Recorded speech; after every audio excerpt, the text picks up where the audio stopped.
situazione è assolutamente pesante. 3.324 è un numero importante, cioè voi considerate che sono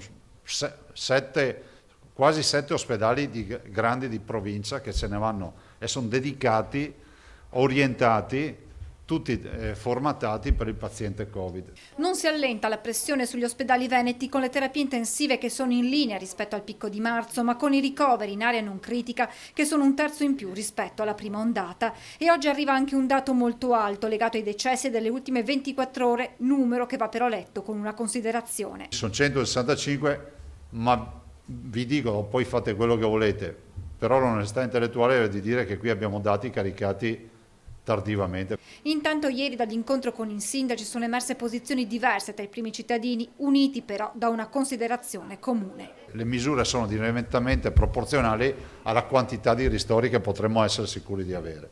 Rispetto ad eventuali restrizioni che il governo penserà di adottare, siamo pronti ad assumerle anche noi, chiarisce Zaia, che poi aggiunge. E se non si è fatto, diciamo, il volo dell'angelo per assumerle, è per un semplice motivo. Perché vi ricordate le ultime che ho assunto? Senza nessun ristoro. Se invece non c'è una decisione, diciamo, affiancata dai ristori, è ovvio che si va a una soluzione di minima semplicemente per gli assembramenti del sabato e della domenica. Si attende dunque la decisione del governo che potrebbe arrivare già nelle prossime ore.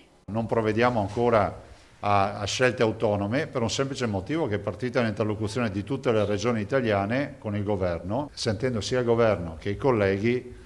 Immagino che la volta di domani una decisione ci sarà.